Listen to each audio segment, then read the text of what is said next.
avec l'ambassade de France plusieurs tournées en Ouzbékistan et j'ai eu le plaisir au cours de ces tournées de rencontrer des intellectuels, des artistes ouzbeks, des musiciens, des gens qui m'ont bien accueilli et j'ai appris à aimer la culture d'Ouzbékistan. L'échange des cultures enrichit tous les projets que l'on peut monter. Chaque région d'Ouzbékistan a ses danses, a ses musiques, a ses traditions, a ses coutumes, a ses costumes. Donc moi je pense que, sans être pédagogique, je pense qu'il est important d'expliquer un peu ces choses aux gens plutôt que de transférer des choses comme ça devant un public.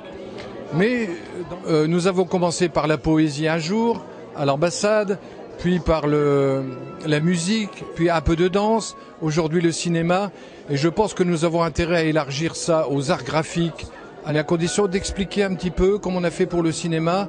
Sinon, nous en Occident, on ne comprend pas toujours les choses.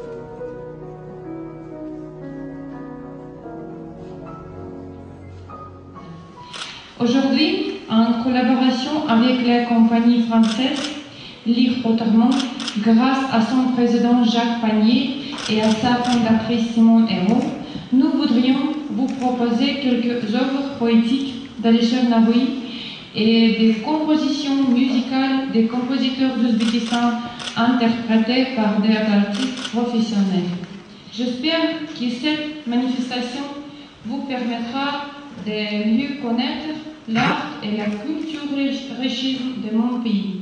Je vous remercie de votre attention et de vous souhaiter une très agréable soirée. Merci beaucoup.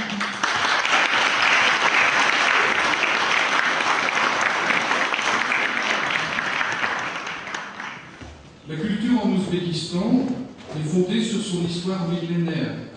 Un peuple ouzbek passionné par la culture française, aimant la France et les Français. Aujourd'hui, les Français, c'est le plus gros pourcentage de touristes en Ouzbékistan.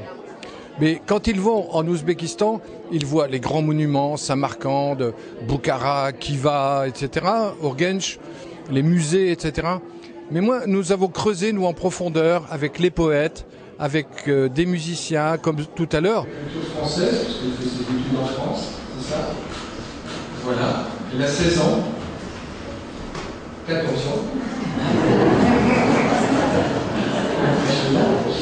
Et elle a souhaité dire en français quelques gazelles du poète Navoï que nous allons vous présenter après. Bonjour, c'est un grand plaisir d'être ici et je vais vous citer maintenant une poésie d'Alisher Navoï. Celle que je désire ne me regarde pas, et celle qui me cherche, moi, je ne vois pas. Je dois prendre la flèche de celle qui me cherche. Celle que je désire ne me désire pas. Que ferais-je des fées ou des belles souris? Elles montrent de noir et qu'elles chantent de sourire. Je ne veux pas la lune, je ne veux pas le soleil, ni mon cœur ni mon corps ne souhaitent leur charme. Je ne veux que ma balle, ma folle, ma vraie meurtrière, qui vient caracoler dans mon cœur en ruine. Oublie le ciel, toi, ne te trompe pas. Ne sois pas trompé, la mort ne peut te mettre une corde à ton cou. Quand cette lune brille de son visage ardent, Navoï, pour la sauver en cas de mauvais sort, fait brûler les graines de l'amour. J'aime bien la poésie. Dès que j'étais un petit enfant, quand j'avais genre 5 ans, j'apprenais la poésie à l'école, les fables de La Fontaine, etc.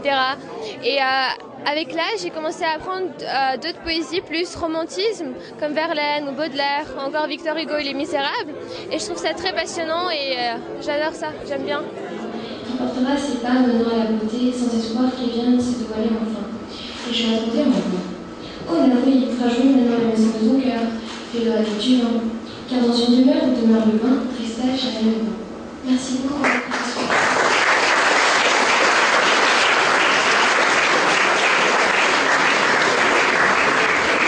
Nous avons fait des tournées dans les provinces les plus reculées et on a pu se rendre compte d'une manière absolument incroyable que les Ouzbeks étaient passionnés par la France, par la langue française. Et ça nous a fait un grand plaisir et on a pu leur donner tous les textes que nous aimions et apparemment ça leur faisait très plaisir. Alors on mélangeait de la musique avec, on a fait Le Petit Prince, on a vraiment essayé de leur donner ce qu'ils avaient envie d'entendre avec de la musique, quelquefois un accordéon. Enfin, c'était vraiment très très charmant.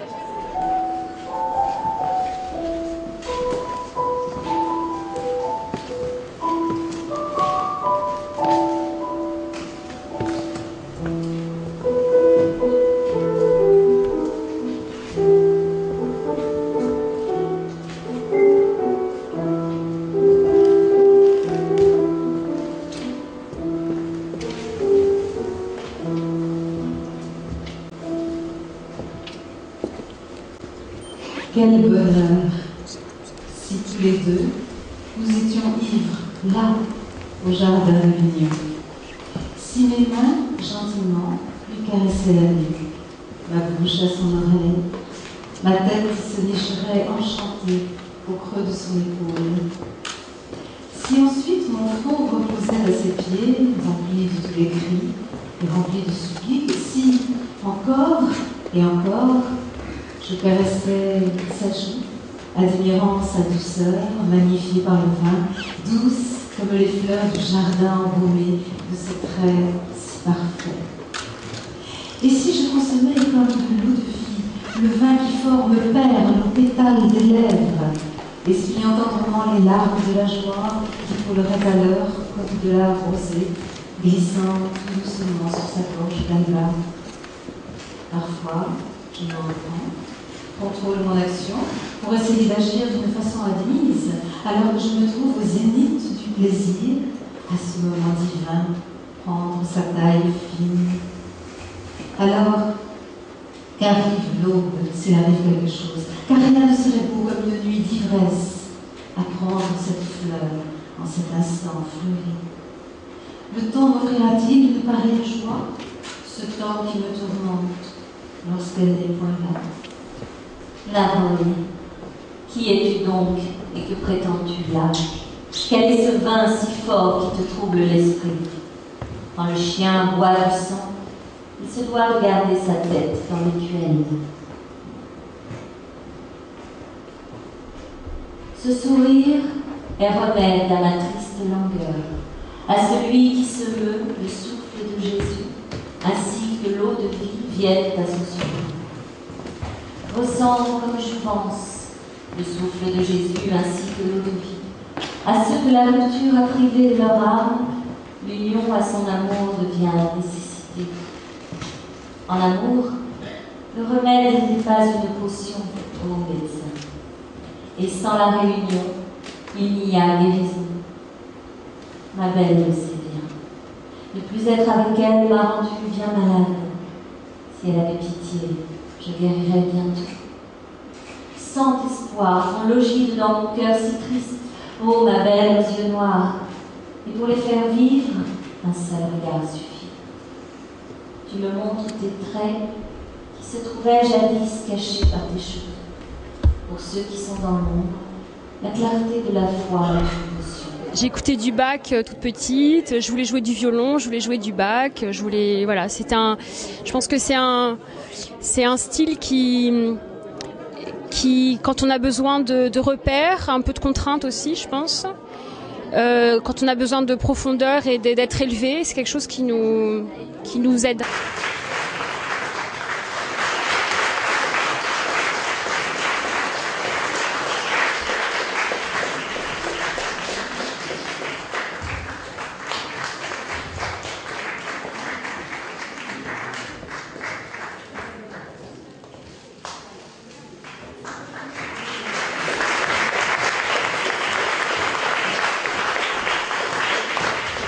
Voilà, nous allons maintenant recevoir en qualité d'ambassadeur du cinéma de l'Ouzbékistan, mais aussi pour vos qualités d'homme de lettres. Знаю, почему выбрал такую трудную. Это не профессия, это рок, это судьба. Ну, с детства, конечно, я любил книги, литература, а в том числе французскую литературу тоже. Бальзак, Стендаль, Мопассан, Флабер, Франсуаза Саган. А по душе я литератор. Mais dans l'âme, je suis un écrivain. Писатель. Сегодня начал и надеюсь, буду продолжать и займусь своей деятельностью, писательством. Et donc j'ai commencé en tant qu'écrivain et je pense que ce serait vraiment le résumé dans mon passage dans les lettres et dans les arts, c'est d'être un écrivain. Я считаю литературу превыше всего. Je pense que les lettres, c'est un art, c'est une sphère qui est au-dessus de toutes les sphères. Пожалуй, все.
Bu yerden nima qilib o'tiribsiz singlim?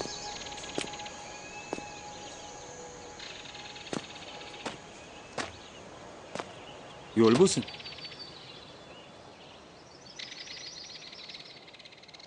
Yuring, olib borib qo'yaman.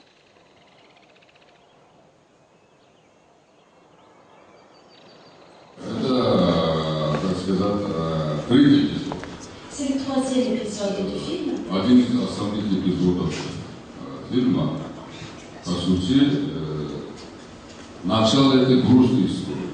Начало. C'est l'épisode principal, là où l'histoire se noue, cette histoire très triste. Молодой парень, сельский фельдшер, возвращается, где он был больного, ищана, религиозного человека. Но это представитель духовенства. И на склоне гор у него сломался мотоцикл. Никак не забудется. Le jeune médecin qui allait rendre visite à un malade qui se trouvait un malade, un prêtre. Et maintenant il rentre par cette route de montagne et tout à coup sa moto tombe en panne et il n'y a rien à faire et ça ne démarre pas. Перестарался парень. Ничего не получилось. И после всего он как задремал. Comme il est fatigué, il s'assoupit et il voit il fait un rêve. Mais je crois que c'est important aussi de témoigner qu'en Asie centrale, il y a un mélange des cultures. Et on l'a vu ce soir, il y a une grande perméabilité, une grande porosité dans le fait qu'il y a eu des moments musicaux russes, il y a eu une expression d'une vraie créativité, on parlait de l'importance des cinémas d'auteur, une vraie créativité ouzbek.